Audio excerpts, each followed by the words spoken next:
Ask an M. Night Shyamalan fan what their favorite of his catalog is, get the requisite Last Airbender joke out of the way, and you'll probably either hear about a kid that can see dead people or Unbreakable, Shyamalan's deconstruction of superhero stories. It's a wonderful film, and wonderfully complemented by its surprise sequel, 2017's Split. So before Glass, the third film in the trilogy, comes out, slap those ponchos on, practice those wall crawls, let's get you caught up on the story of Unbreakable and Split in 9 minutes. David Dunn, a security guard at a football stadium, is on a train home to Philadelphia after a job interview.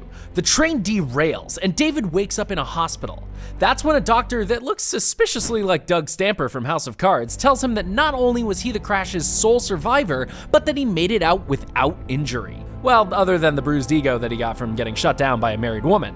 David attends the memorial service of the train passengers, and when he returns to his car, he discovers a note pinned under his wiper. The note asks David how many times in his life he's been sick, a query that perplexes him a lot more than it should any normal person. David tracks the note to a comic book art gallery run by Elijah Price, who suffers from brittle bone disease. Elijah is a dedicated lover of superheroes and has believed his entire life that the kinds of people those superhero stories are about walk among us, their powers exaggerated in fiction, but nevertheless real. Elijah tries to convince David that by being the sole survivor of the crash and never having been sick, he's likely one of the metahumans that he's always wanted to meet. Joseph, don't take another sip of that water. Of course, this all sounds crazy, so David and his son Joseph leave. Elijah visits David at work as he's overseeing a line of people shuffling into the stadium. David brushes up against a man in line and somehow intuits that he has a silver gun with a black handle tucked into his jeans. David starts having his guards pat people down, and the man steps out of line, seemingly confirming that he does have a weapon. But to be sure, Elijah pursues him into a subway station. On the way in, he trips and falls down the stairs, shattering 14 bones, but also getting a glimpse of a silver gun with a black handle tucked into the man's belt. Sure is looking like David Dunn's got superpowers. Back at David's house, he and Joseph test out Elijah's theory with a little bench press sesh. At first, David tells Joseph to keep the weights relatively low, but the boys quickly discover that David can bench almost 350 pounds with ease. Sure is looking like David Dunn's got superpowers. Yeah, we know it, and so does Joseph, who basically starts trying out to be David's sidekick, but he realizes after a schoolyard fight that it's probably just Pops with the powers. David arrives at the school after the fight to talk with Joseph's teacher, who it turns out was also David's teacher back in the day. She recounts the time that David nearly drowned in the school pool, a memory David had suppressed. David believes this to be the fatal weakness in Elijah's theory, but Elijah believes the exact opposite. After all, what superhero doesn't have a super weakness? Eventually, David relents and admits that he may indeed have superpowers. Elijah suggests that he test himself by going into public and using his ability to sense the evil deeds of others to do some good. He encounters a janitor who has murdered a man and is currently holding his family prisoner at their home. David follows the man back and frees the children, but is attacked by the janitor as he attempts to save their mother. David is pushed into the pool below and nearly drowns, but the kids manage to get him out. Yay, kids. He rushes back upstairs and chokes the janitor to death. David meets with Elijah the next day, both now finally on the same page about David's abilities. That's when Elijah finally makes physical contact with David for the first time, revealing that he perpetrated 3 terrorist attacks, including David's train derailment, in order to flush out a real-life superhero, realizing and quickly accepting that he is David's archvillain. Man, he needs a catchy name, though.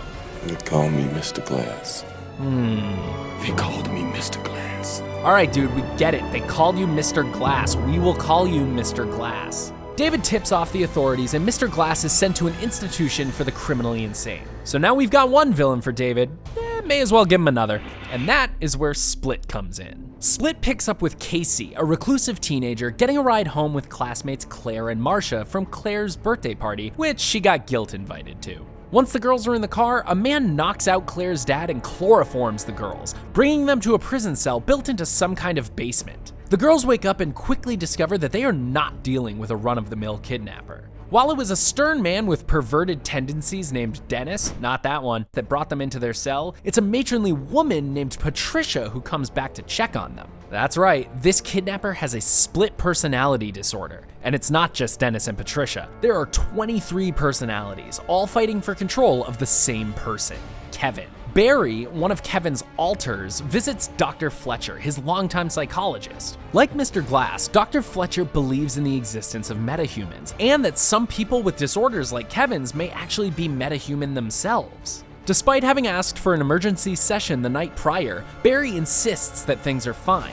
which, of course, they aren't. Casey, Claire, and Marcia wake up to find Hedwig, a 9-year-old alter of Kevin's, sitting in the door. I have red socks. Hedwig is the kindest-natured of Kevin's alters and politely informs the girls that something is coming to eviscerate them.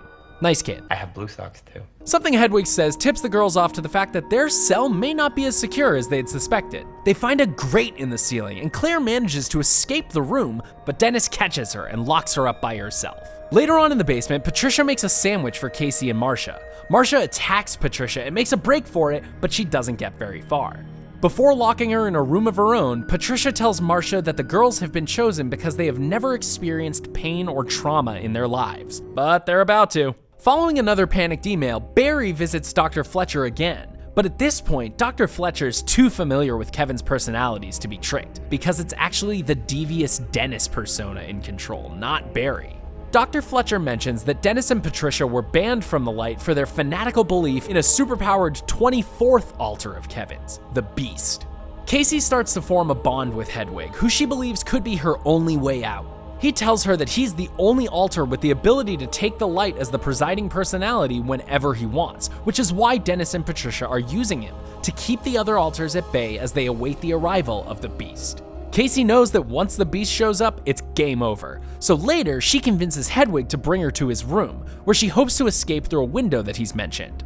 Unfortunately, that window is just a dinky drawing, but after being treated to some of Hedwig's sick dance moves, Casey gets Hedwig to show her his walkie-talkie, which she steals away from him and unsuccessfully uses to call for help before Patricia takes the light back and locks Casey back up. After receiving a flurry of emails from the alters, Dr. Fletcher finally visits Dennis, who brings her into his kitchen to talk. And surprise, that was a silly move. Dr. Fletcher finds Claire in a locked room just before Dennis knocks her out. With everything, under control, Dennis leaves, heading to the place where he and Patricia believe they can bring forth the Beast, an empty train car. And bring forth the Beast they do. The Beast returns just as Dr. Fletcher finishes scribbling something on a piece of paper. He gives her one hell of a fatality before moving on to make a meal out of Marcia and Claire. Yeah, literally. Meanwhile, Casey is able to escape her room and finds video diaries for all 23 of Kevin's personalities. In one of them, she notices a set of keys on the wall, which she takes, moving on to get Marcia and Claire. Casey gets to the girls too late, but manages to lock the Beast up. But of course, deadbolts are no match for the Beast. He escapes and goes after Casey, who has just found Dr. Fletcher's note. It seems that the Beast's weakness is hearing his true full name. Casey says the name aloud, and Kevin takes the light for the first time in nearly 3 years. He implores Casey to get his shotgun and kill him. She grabs the weapon, but the Beast takes the light back, attacks, and chases her into a cell. Despite being shot twice at close range, the Beast pulls the cell bars apart. But as he's going in for the kill, he notices that Casey has a number of scars from self-harm.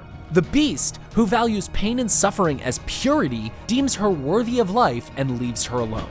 In a diner, a news report recounts Casey's ordeal with Kevin, dubbing him and his many personalities the Horde. A woman in the diner notes that this reminds her of another criminal with a catchy nickname. What was his name again? He called me Mr. Glass. Yeah, we remember. And so does David Dunn, who realizes immediately that he may have a new supervillain to battle. And that's what Glass is all about. David will attempt to hunt down the Beast, but Elijah is going to do what he does best: be sinister and probably manipulate the heck out of both of them. Thanks for watching. For more on Glass, be sure to check out our review, and as always, be sure to follow and subscribe wherever you like to watch IGN.